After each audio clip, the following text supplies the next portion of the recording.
पायऱ्यांच्या दिशेनं मुख्यमंत्री महोदय आणि मान्यवर आता या चबुतराच्या दिशेनं वरती यायला लागलेले आहेत. माननीय जयंत पाटील, मान्य आमदार सुधीर दादा गाडगे, गोपीचंद पडळकर, मान्य विश्वजित कदम, मान्य सत्यजित भाऊ देशमुख, आलेले सर्व आमदार खासदार आणि हा आता लोकार्पण सोहळा पुण्यश्लोक अहिल्यादेवी होळकर यांच्या अश्वारूढ पुतळ्याचा लोकार्पण सोहळा या धनगरी ढोलांच्या वादनाच्या निनादामध्ये हायड्रोलिक पद्धतीने होईल. आणि हा पहा या ठिकाणी आता अनावरण सोहळा व्हायला लागलेला आहे. जोरदार स्वागत, टाळ्यांच्या गजरामध्ये स्वागत. या ऐतिहासिक जय भवानी, जय शिवाजी. हा लोकार्पण सोहळा पुण्यश्लोक अहिल्यादेवी होळकर आणि सुंदर असा हा पूर्णाकृती अश्वारूढ पुतळा आपल्याला पाहायला मिळतोय. हायड्रोलिकच्या माध्यमातून रेशमी वस्त्र बाजूला झालेला आहे आणि सुंदर चबुतरा, या चबुतऱ्यावरती सुद्धा अत्यंत सुंदर फुलांनी सजवलेला आहे. आणि आता मान्यवर कोनशिलेचं अनावरण करतील. या कोनशिलेचं अनावरण या ठिकाणी होतंय. पुण्यश्लोक अहिल्यादेवी होळकर लोकार्पण सोहळा. या ऐतिहासिक क्षणांचे आपण सर्वजण साक्षीदार होत आहोत. पुण्यश्लोक अहिल्यादेवी होळकर यांच्या माननीय आमदार मुख्यमंत्री साहेब देवेंद्रजी फडणवीस साहेब यांच्या शुभ हस्ते आणि मान्यवरांच्या प्रमुख उपस्थितीमध्ये संपन्न झालेला आहे. आपल्या महाराष्ट्र राज्याचे सक्षम मुख्यमंत्री माननीय नामदार देवेंद्रजी फडणवीस साहेब यांच्या शुभ हस्ते आणि दिग्गज मान्यवरांच्या उपस्थितीमध्ये माननीय नामदार चंद्रकांत दादा पाटील हे उपस्थित आहेत. आमदार डॉक्टर सुरेश भाऊ खडे, आमदार सुधीर दादा गाडगे आणि आता मंचाच्या दिशेनं या ठिकाणी मंचावरती आगमन होईल. जोरदार स्वागत आहे. सन्माननीय मुख्यमंत्री माननीय नामदार देवेंद्रजी फडणवीस साहेब. मुख्यमंत्री साहेबांचं आगमन होत आहे. आपल्या सर्वांचे लाडके महाराष्ट्र राज्याचे मुख्यमंत्री माननीय नामदार देवेंद्रजी फडणवीस साहेब यांचं स्टेजवरती आगमन होत आहे. तसेच सर्व दिग्गज मान्यवर स्टेजवरती येत आहेत. आणि आता मुख्यमंत्री महोदयांचं या ठिकाणी आगमन होईल.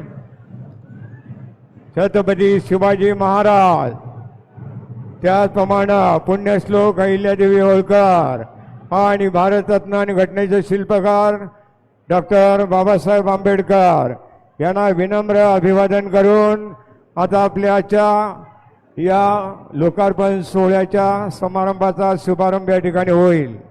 स्वागत आहे. आलेले सन्माननीय सुंदर अशा पद्धतीनं हा आपल्याला पुण्यश्लोक अहिल्यादेवी होळकर यांचा अश्वारूढ पुतळा पाहायला मिळतोय. राज्याचे लोकप्रिय मुख्यमंत्री माननीय नामदार देवेंद्रजी फडणवीस, पालकमंत्री मान्य चंद्रकांत दादा पाटील, खासदार मान्य विशाल दादा पाटील, माननीय आमदार सुधीर दादा गाडगे, माननीय सम्राट बाबा महाडिक ग्रामीणचे अध्यक्ष यांचे आगमन झालेलं आहे. मान्य प्रकाश मामा डंगा, आमदार सुधीर दादा गाडगे, मान्य शेखरजी इनामदार प्रदेश उपाध्यक्ष, मान्य पृथ्वीराज बाबा पाटील, मान्य सत्यजित भाऊ देशमुख हे सर्व आमदार मंडळींचं आगमन मंचावरती झालेलं आहे. आणि काही मिनिटांमध्ये समारंभाला आरंभ होत आहे.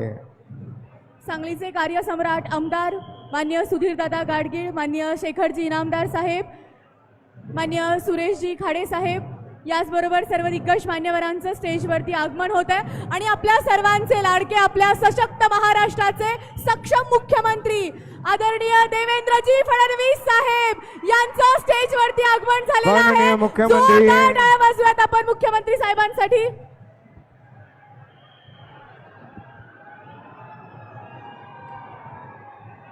पुण्यश्लोक अहिल्यादेवी होळकरांचा. मी सांगलीचे आमदार सुधीरदादा गाडगे आणि सर्व जिल्ह्याच्या आमदारांना एकत्रितपणे महाराष्ट्राचे मुख्यमंत्री माननीय देवेंद्रजींचं स्वागत आणि सन्मान करावा अशी विनंती करतो. चला लवकर घ्या ना, पुष्पगुच्छ घ्या. काय गोपीचंद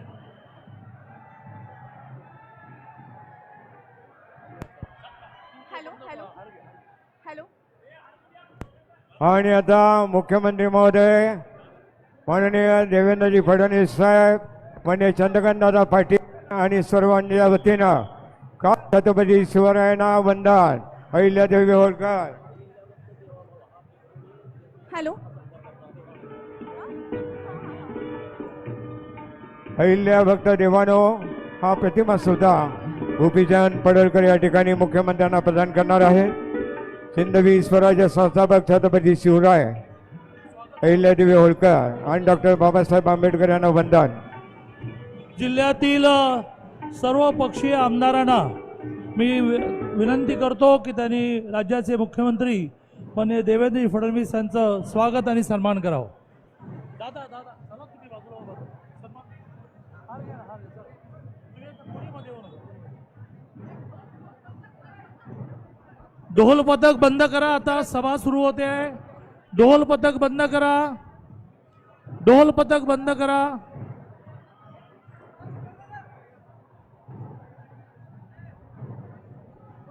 जरा ढोल थांबवा, ढोल थांबवा. होळकरांचा एक अश्वारूढ पूर्णाकृती पुतळा हा सांगली शहरात असला पाहिजे अशी नागरिकांची खूप वर्षाची मागणी होती. ती मागणी लक्षात घेऊन जिल्हा नियोजनच्या माध्यमातून महानगरपालिकेला आवश्यक तो निधी देऊन आज आपल्या सगळ्यांचं स्वप्न पूर्ण झालं आहे. एका बाजूने पुण्यश्लोक अहिल्यादेवी होळकरांचा पुतळा पूर्ण झाला, हे जसं स्वप्न आपलं पूर्ण झालं तसं आपल्या सगळ्यांचा आग्रह होता की जे राज्याचे मुख्यमंत्री माननीय देवेंद्रजी अशा सगळ्याच विषयात आपल्या सगळ्यांच्या पाठीशी उभे राहतात, त्यांच्या हस्ते या पुतळ्याचं अनावरण झालं पाहिजे. आज त्यांची वेळेची ओढाताण इतकी आहे, ते सगळे कार्यक्रम वाचता वाचताच आपल्याला चक्कर येईल. एक इचलकरंजीचा कार्यक्रम छत्रपती संभाजी महाराजांच्या पुतळ्याचं अनावरण करून ते इथे आलेत. इथून ते कोंढव्यामध्ये पुण्यामध्ये जाणार आहेत, तिथे छत्रपती शिवाजी महाराजांच्या पुतळ्याचं अनावरण आहे. पुण्यातल्या अनेक विकास कामाची पण उद्घाटन आहेत. आणि म्हणून मी फार न बोलता एवढंच म्हणेन की ज्या अहिल्यादेवींचं चरित्र वाचताना एक राज्य करतानाची आणि सामाजिक काम करतानाची प्रेरणा मिळते. आज मी या ठिकाणी बोलण्यापेक्षा देवेंद्रजींनी बोलण्यासाठी आपण त्यांचं ऐकण्यासाठी उत्सुक आहात. पण एकच आठवण मला अर्ध्या मिनिटाची सांगावीशी वाटते की किती त्या कठोर प्रशासक होत्या. तर ज्या वेळेला त्यांच्या पतीने ते सरदार झाल्यानंतर त्यांना जो वार्षिक तनखा मिळत होता तो लवकर संपल्यामुळे आणखीन मागितले पैसे. त्यावेळेला खजानीस जो आहे त्यांनी ते नाही म्हटल्यानंतर रागावून ते अहिल्यादेवींकडे गेले आणि अहिल्यादेवींच्या हातातल्या खतावण्या, मी राजा आहे, मी सरदार आहे, यांनी बोलू. मॉनिटर चालू करा.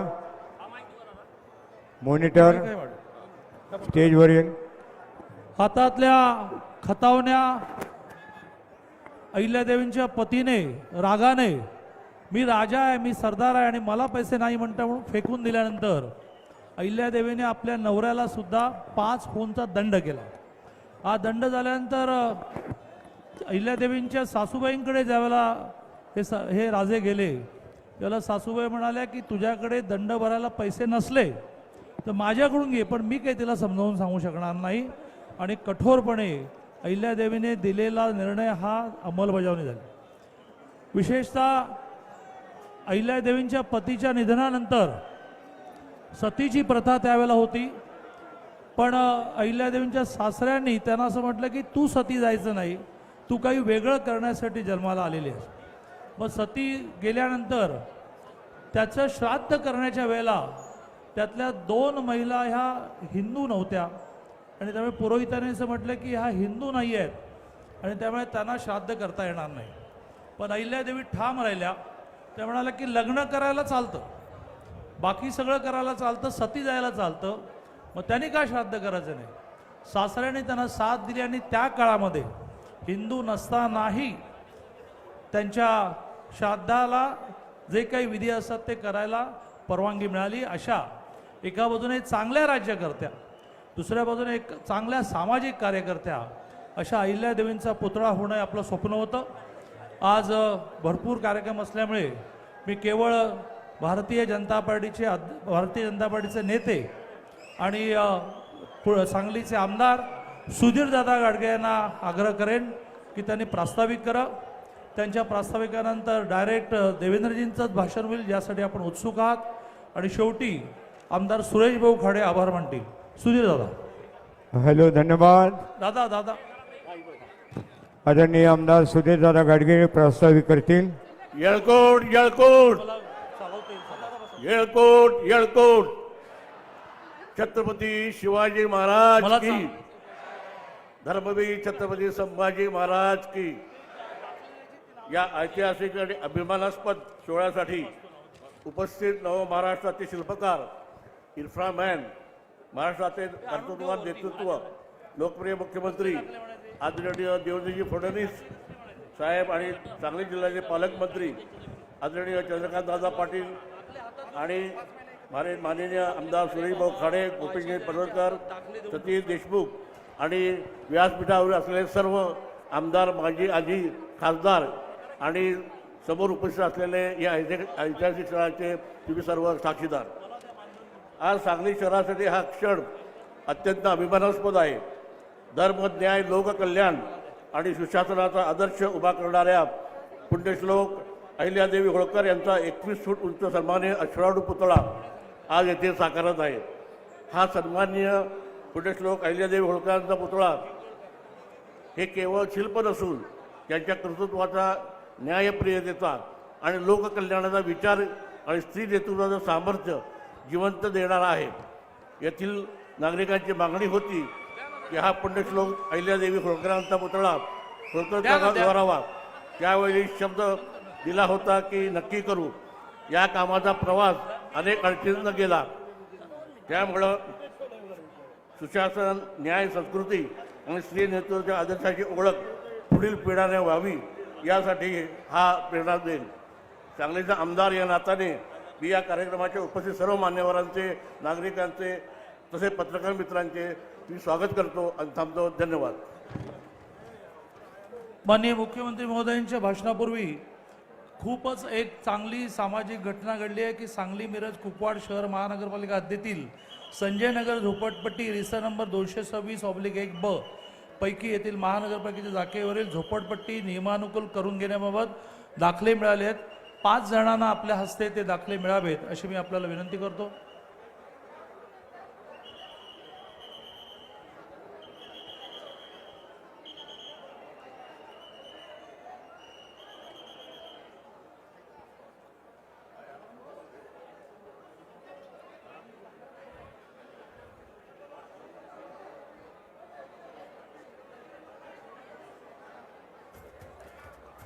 मी माननीय मुख्यमंत्री महोदय देवेंद्रजींना विनंती करेन की त्यांनी आपल्या सगळ्यांना संबोधित करावे. माननीय आमदार देवेंद्रजी फडणवीस, मुख्यमंत्री महाराष्ट्र राज्य, आपल्या कार्यक्रमाच्या उद्घाटन सोहळ्यानिमित्त शुभेच्छा मनोगत देतील. सगळ्या लाडक्या बहिणींचे लाडके बंधू देवाभाऊ आदरणीय मुख्यमंत्री देवेंद्रजी फडणवीस साहेब आपल्याशी संवाद साधतात. MSME आमच्या सांगली, मिरज, कुपवाडमध्ये 5 उपकेंद्र, त्याचं भूमिपूजनाचा माननीय मुख्यमंत्री, कर्तृत्ववान ऊर्जा मंत्री, ज्यांनी गिनीज वर्ल्डमध्ये सोलार कृषी पंप एका महिन्यात 45,911 केले आणि 5 उपकेंद्राचं आता उद्घाटन होते. माझी विनंती आहे खालच्या लोकांना की त्यांनी त्याचा डिस्प्ले करावा. अमित बोकील, आशिष मेहता, येस चालू झालं. आपण 5 उपकेंद्र महाराष्ट्रात, हा सुद्धा विक्रम आहे. 1960 सालानंतर सांगलीमध्ये फक्त 16 उपकेंद्र होती आणि आता आपली एकदम 5 उपकेंद्र होतात. साहेब तुमच्यामुळं आणि आपल्या सगळ्या महावितरणच्या अधिकाऱ्यांच्यामुळं हे शक्य झालं. धन्यवाद. धन्यवाद. आणि आता महाराष्ट्राचे लाडके मुख्यमंत्री, जननायक माननीय देवेंद्रजी फडणवीस साहेब. सनई थांबवा. सनई थांबवा. जोरदार टाळ्यावाजून स्वागत. भारत माता की, भारत माता की, छत्रपती शिवाजी महाराज की, धर्मवीर छत्रपती संभाजी महाराज की, पुण्यश्लोक लोकमाता अहिल्या देवी की. हिंदवी स्वराज्याचे सरसंस्थापक छत्रपती शिवरायांना मानाचा मुजरा करतो. भारतीय राज्यघटनेचे शिल्पकार भारतरत्न डॉक्टर बाबासाहेब आंबेडकर यांना मानवंदना अर्पित करतो. आणि ज्यांनी खऱ्या अर्थानं लोकप्रशासन काय असतं हे आपल्याला दाखवून दिलं, त्या लोकमाता पुण्यश्लोक अहिल्यादेवी होळकर यांच्या अश्वारूढ पुतळ्याच्या लोकार्पण सोहळ्याच्या निमित्ताने आणि त्यासोबत महावितरणच्या उपकेंद्राच्या भूमिपूजन समारोहाच्या निमित्ताने मंचावर उपस्थित असलेले आपले पालकमंत्री चंद्रकांत दादा पाटील, सन्माननीय खासदार श्री विशालजी पाटील, सन्माननीय आमदार श्री सदाभाऊ खोत, श्री इद्रिसजी नायकवाडी, सन्माननीय आमदार श्री सुधीर दादा गाडगीळ, जयंतराव पाटील, सुरेशजी खाडे, गोपीचंदजी पडळकर, सत्यजितजी देशमुख, विश्वजित कदम, सुमनताई पाटील, अशोक काकडे, या ठिकाणी उपस्थित माननीय अण्णासाहेब डांगे, विशाल नरवाडे, सत्यम गांधी, संदीप घुगे, दिनकर पाटील, नितीन शिंदे, पृथ्वीराज देशमुख, रमेश शेंडगे, जयश्रीताई पाटील, सम्राट महाडिक, समित कदम, नीताताई केळकर, मकरंद देशपांडे, शेखर इनामदार, प्रकाश ढंग, मनगू सरगर, संतोष पाटील, संजय बजाज, स्वातीताई शिंदे, रोहिणीताई पाटील, पृथ्वीराज पवार, मनोज सरगर, पद्माकर जगदळे, अतुल माने, पृथ्वीराज पाटील, सिद्धार्थ गाडगीळ, दीपक शिंदे, अतुल माने, सचिन सरगर, दत्तात्रय ठोंबरे, राहुल पुजारी, भूपाल सरगर, या ठिकाणी उपस्थित सर्व माझ्या माता भगिनी आणि बंधूंनो, आजचा दिवस हा माझ्याकरता अतिशय महत्त्वाचा दिवस आहे. आज सकाळी मी इचलकरंजीला होतो. त्या ठिकाणी पहिल्यांदा छत्रपती शिवाजी महाराजांच्या पुतळ्याचं दर्शन घेतलं. त्यानंतर धर्मवीर छत्रपती संभाजी महाराजांच्या पुतळ्याचं अनावरण केलं आणि तिथून सांगलीला पुण्यश्लोक अहिल्यादेवी होळकर यांच्या पुतळ्याचं उद्घाटन करण्याकरता आलो आणि इथनं पुन्हा पुण्याला जाऊन त्या ठिकाणी छत्रपती शिवाजी महाराजांच्या एका नवीन पुतळ्याचं उद्घाटन करणार आहे. मला असं वाटतं की ज्यांनी आपल्याला स्वाभिमान दिला, ज्यांनी आपल्याला लोकप्रशासन दिलं, ज्यांनी न्याय आधारित व्यवस्था काय असते हे आपल्याला शिकवलं, अशा प्रकारच्या या महान व्यक्तिमत्वांचं दर्शन घेणं आणि त्यांच्या पुतळ्याचं उद्घाटन करणं हा माझ्या जीवनातला एक महत्त्वाचा क्षण मी समजतो. खरं म्हणजे हे वर्ष देखील अत्यंत महत्त्वाचे. पुण्यश्लोक लोकमाता अहिल्यादेवी होळकर यांच्या 300व्या जन्मशताब्दीचं हे वर्ष आहे आणि अशा या वर्षामध्ये सांगली महानगरपालिकेतील या भव्य अशा चौकामध्ये महाराष्ट्रातला सर्वात मोठा पुतळा हा लोकमातांचा या ठिकाणी लावला। मी त्याबद्दल सांगली महानगरपालिका आणि मंचावरील सर्व नेते मंडळींचं अतिशय मनापासून अभिनंदन करतो, त्यांचे आभार मानतो। आपण जर मध्यम युग बघितला तर मध्यम युगामध्ये अनेक शासक झाले, पण छत्रपती शिवाजी महाराज असतील, पुण्यश्लोक अहिल्या माता असतील, यांचा जो राज्यकारभार आपल्याला पाहायला मिळतो, यामध्ये खऱ्या अर्थानं लोकशाहीची तत्व, समतेची तत्व या राज्यकारभारात आपल्याला पाहायला मिळतात। आणि म्हणून या भारताच्या इतिहासामध्ये जर कुठल्या शासकाला पुण्यश्लोक ही उपाधी मिळाली असेल तर ती अहिल्यादेवींना मिळाली, हे देखील या ठिकाणी अत्यंत महत्त्वपूर्ण आहे। आपल्याकरता अभिमानाची गोष्ट आहे की पुण्यश्लोक अहिल्यादेवी यांचा जन्म आपल्याच महाराष्ट्रातल्या नगर जिल्ह्यातल्या चोंडीमध्ये झाला। त्यांची जन्मभूमी महाराष्ट्र आणि कर्मभूमी हा माळवा प्रांत होती।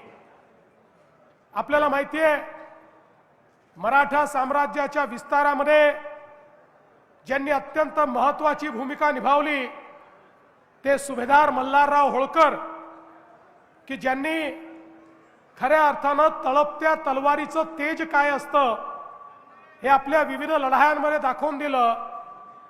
त्यांच्या सुनबाई म्हणून ज्यावेळी पुण्यश्लोक अहिल्या माता गेल्या, सुभेदार मल्हाररावने त्यांना कधी सून समजलं नाही, त्यांना आपल्या पोरीचा दर्जा दिला।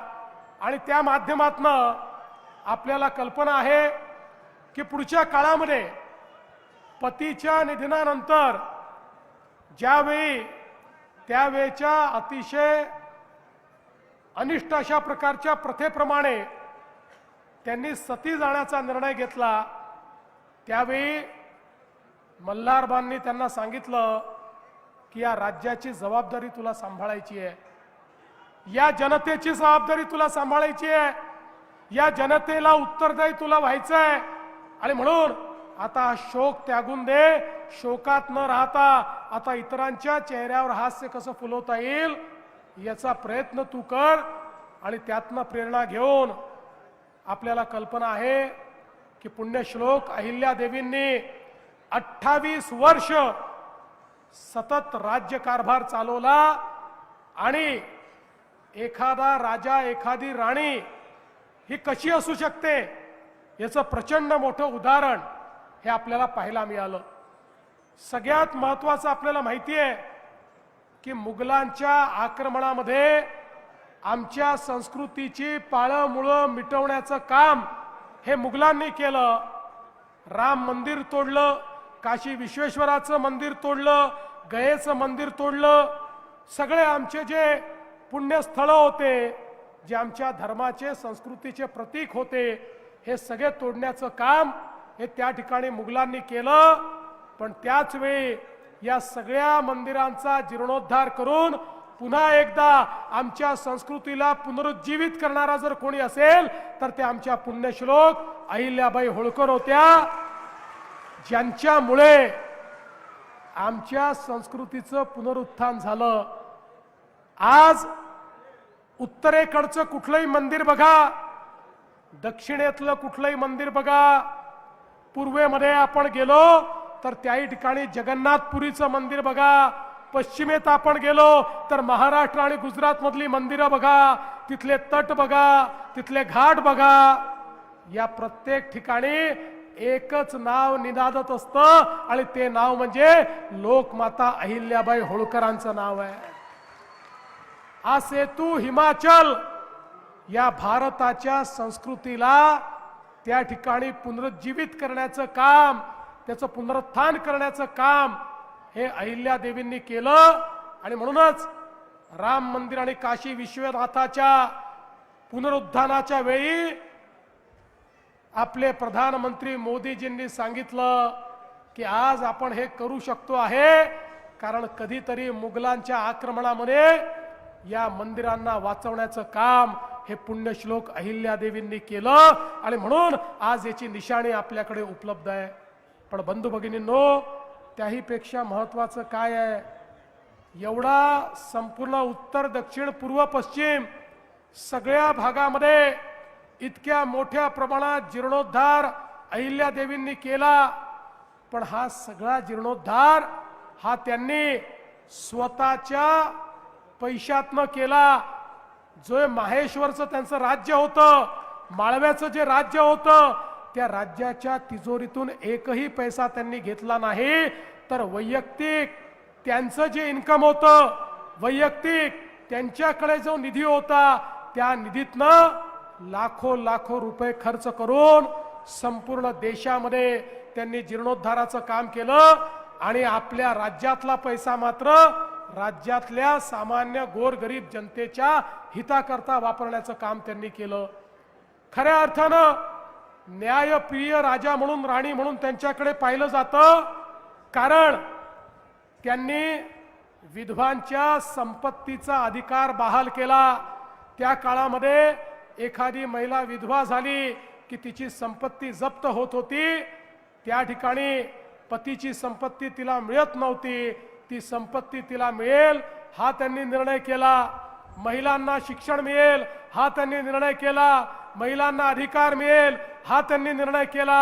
आणि त्यासोबत गरीब आणि महिलांकरता वेगवेगळ्या प्रकारे शिक्षण असेल, रोजगार असेल, अशा अनेक गोष्टी त्यांनी केल्या. आपल्याला माहिती आहे, माहेश्वरमध्ये त्यांनी साडीचा आणि विणण्याचा व्यवसाय आणला, विणकर आणले, त्यातनं अतिशय तलम कापड तयार केलं. आणि माहेश्वरचं कापड आणि माहेश्वरच्या साड्या केवळ भारतामध्ये नाही तर भारताबाहेरही जायला लागल्या आणि मोठ्या प्रमाणात रोजगाराची निर्मिती करणाऱ्या अहिल्यादेवी होत्या. एवढंच नाही तर आपलं राज्य हे सुरक्षित राहिलं पाहिजे म्हणून पहिल्यांदा 17 प्रकारचे कारखाने त्या माहेश्वर राज्यामध्ये उघडणाऱ्या अहिल्यादेवी होत्या. त्या माहेश्वर राज्याला किंवा माळवा प्रांताला सुरक्षित ठेवण्याकरता जो दारुगोळा लागायचा, ज्या तोफा लागायच्या, जे शस्त्रास्त्र लागायचे, हे सगळे त्यांच्या स्वतःच्या कारखान्यामध्ये तयार व्हायचे आणि त्याच्या माध्यमातून त्या ठिकाणी एक प्रकारे रोजगाराची निर्मिती व्हायची आणि आपलं राज्य देखील पूर्णपणे सुरक्षित त्या ठेवायच्या. त्या काळामध्ये घाटामध्ये ज्यावेळी दरोडेखोरांचा सुळसुळाट झाला, त्यावेळी रानावनात राहणाऱ्या भटक्या आदिवासी सगळ्यांना एकत्रित करून त्यांची सेना तयार करून त्यांना त्या ठिकाणी प्रशिक्षित करून त्यांच्या हातामध्ये शस्त्र देऊन त्यांनाच त्या घाटाची रानावनाची सुरक्षा दिली आणि लोकांना लुटणारे जेवढे लुटारू होते त्या लुटारूंवर कारवाई करण्याचं काम हे अहिल्यादेवींनी केलं. एवढंच नाही तर पहिल्यांदा महिला सैनिकांची तुकडी तयार करणाऱ्या देखील अहिल्यादेवी होळकर होत्या, ज्यांच्याकडे स्वतंत्र आमच्या महिलांची सैनिकांची तुकडी होती. आणि स्वतः लोकमाता अहिल्यादेवी लढाईमध्ये समोर असायच्या, हत्तीवर बसून लढाईचं नेतृत्व करणाऱ्या अशा प्रकारच्या वीरांगना आमच्या लोकमाता अहिल्यादेवी होत्या. न्यायालयाची स्थापना केली. आपण आज जी न्यायालयाची पद्धत पाहतो तसं ग्राम न्यायालयापर्यंत प्रत्येक ठिकाणी न्यायालय त्यांनी तयार केले आणि सगळ्या न्यायाधीशांना सांगितलं गरिबाला न्याय मिळाला पाहिजे. न्याय जर श्रीमंतांनी विकत घेतला, श्रीमंताच्या दबावात येऊन केवळ तुम्ही न्याय दिला तर तुम्हाला पदच्युत करण्यात येईल हे सांगणाऱ्या लोकमाता होत्या. आणि म्हणून त्यांच्या राज्यामध्ये गरीबातल्या गरीबाला देखील न्याय होता. ही न्यायप्रिय व्यवस्था तयार करणाऱ्या लोकमाता होत्या. आणि म्हणून त्यांच्या राज्यकारभाराच्या संदर्भात आपण अनेक गोष्टी सांगू शकतो. मध्यंतरीच्या काळामध्ये त्यांच्या 300व्या जयंतीच्या निमित्ताने या ठिकाणी आपण एक अतिशय सुंदर अशा प्रकारचं एक फोटो बुक तयार केलं, ज्याच्यामध्ये सुंदर असे त्यांच्या इतिहासाचे फोटोग्राफ आणि त्याचा इतिहास लिहिला. आणि मला सांगताना आनंद वाटतो, हे जे पुस्तक आहे ते महाराष्ट्र शासनाच्या वतीनं भारतातल्या सगळ्या मुख्यमंत्र्यांना आणि सगळ्या गव्हर्नरला मी पाठवलं आणि त्यांना सांगितलं की राज्यकारभार कसा चालला पाहिजे हे लोकमातेकडनं शिकण्याकरता हे पुस्तक मी तुम्हाला देतो आहे. आणि खऱ्या अर्थानं चोंडीचा विकास आराखडा आज अण्णासाहेब डांगे या ठिकाणी आहेत. अण्णासाहेबांनी चोंडीमध्ये पहिल्यांदा त्या ठिकाणी आमच्या लोकमातेचं जे स्मारक आहे ते स्मारक तयार करण्याचं काम हातामध्ये घेतलं. आता एक मोठा आराखडा आपण तिथे करतोय आणि त्यांच्या या जन्मशताब्दीच्या निमित्ताने आपण त्यांनी जे बावड्या तयार केल्या, जे तलाव तयार केले, त्या ठिकाणी जे मंदिरं तयार केली, या सगळ्यांचं पुनरुज्जीवन करण्याचं काम आता आपल्या हातामध्ये घेतलेलं आहे. खरं म्हणजे त्यांच्या कार्याबद्दल मी कितीही वेळ बोललो तरी तो कमी पडेल. इतकं मोठं कार्य म्हणजे एकीकडे शौर्य होतं, दुसरीकडे धर्मप्रियता होती, तिसरीकडे प्रशासन होतं आणि चौथीकडे समता होती, न्यायाचं राज्य होतं. अशा सगळ्या गोष्टी या त्या राज्यामध्ये त्यांनी प्रस्थापित करून दाखवल्या.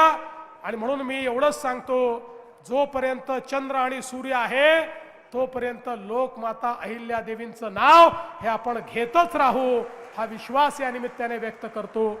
आणि म्हणूनच आज हा अतिशय सुंदर पुतळ्याचं उद्घाटन आपण या ठिकाणी केलंय. त्यासोबत आपण 5 उपकेंद्र देखील दिली आहेत. खरं म्हणजे महाराष्ट्राच्या इतिहासात पहिल्यांदा झालं की एखाद्या शहराला एकाच वेळी 5 उपकेंद्र मिळाले आणि यामुळे मोठ्या प्रमाणात विजेची जी आपली क्षमता आहे ती वाढणार आहे. त्यासोबत मला याही गोष्टीचा आनंद आहे की आज जिल्हा प्रशासनाने झोपडपट्टीमध्ये पट्टे वाटप सुरू केलेलं आहे. संपूर्ण महाराष्ट्रात झोपडपट्टीत राहणाऱ्या गरिबांना मालकी हक्काचे पट्टे देण्याचा आपला उपक्रम आहे. त्यात आज सांगली, मिरज, कुपवाडमध्ये देखील ही व्यवस्था सुरू झाली. त्याबद्दल देखील आपलं मी मनापासून अभिनंदन करतो.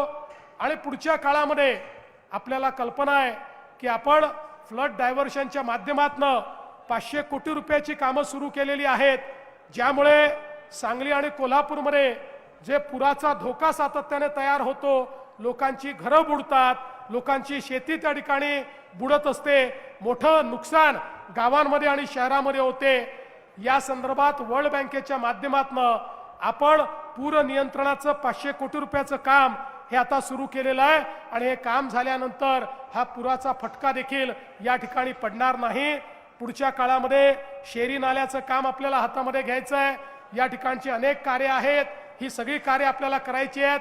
आज मी त्याबद्दल जास्त बोलणार नाही, कारण आजचा दिवस हा लोकमाता अहिल्या देवींना समर्पित अशा प्रकारचा दिवस आहे. आणि म्हणून आज आपण सगळे मिळून हा संकल्प करू की हयात त्यांनी दाखवलेला मार्ग, छत्रपती शिवाजी महाराजांनी दाखवलेला मार्ग आणि डॉक्टर बाबासाहेब आंबेडकरांनी दाखवलेला संविधानाचा मार्ग, या मार्गानेच आम्ही चालत राहू, अशा प्रकारचा संकल्प या ठिकाणी घेतो. आणि माझं बोलणं संपवतो. धन्यवाद. जय हिंद, जय महाराष्ट्र. अतिशय उत्तम पुतळा करणाऱ्या गजानन सरगरांचा सन्मान माननीय देवेंद्रजींनी करावा. आणि सुरेश भाऊ खाडे प्रमोदजी चौगुले, आर्किटेक्ट गजानन हलदार आणि विशाल पलुरकर आणि आभार व्यक्त करतायत माननीय आमदार डॉक्टर सुरेश भाऊ खाडे. आमदार सुरेश भाऊ खाडे आभार व्यक्त करतायत. आज आपल्या सांगली, मिरज, कुपवाडच्या माध्यमातून राजमाता अहिल्यादेवी होळकर यांचा अश्रुधूर पुतळा याच्या उद्घाटन प्रसंगी उपस्थित असलेले आपले सर्वांचे लाडके मुख्यमंत्री देवाभाऊ, त्याचबरोबर आमचे ज्येष्ठ नेते अण्णा डांगे, जे श्रीताई, व्यासपीठावरील आपले खासदार विशाल पाटील, जयंतराव पाटील, तात्या, सर्वच इथं उपस्थित राहिलेले सर्व, आपण एवढ्या मोठ्या संख्येने इथं उपस्थित राहिल्याबद्दल मी सर्वांचं आभार मानतो. जय हिंद, जय महाराष्ट्र.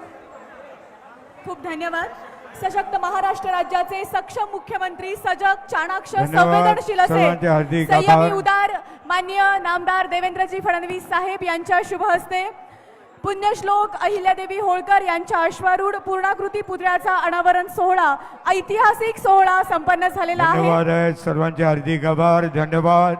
पहिल्यांदा प्राधान्य महिलांना द्या. गर्दी भरपूर आहे. हजारो लाखोच्या संख्येनं आपण आलेला आहात. पत्रकार बंधू आहेत, नेते आहेत, आलेले सन्मान्य मुख्यमंत्री, पालकमंत्री, सर्व आमदार, खासदार, सर्व मीडिया प्रमुख, सर्वांना धन्यवाद आणि सर्वांचे हार्दिक आभार. या बाजूला महिला अधिक आहेत. पहिल्यांदा महिलांना बाहेर द्या, संधी द्या. पुरुषांनी गर्दी करू नका.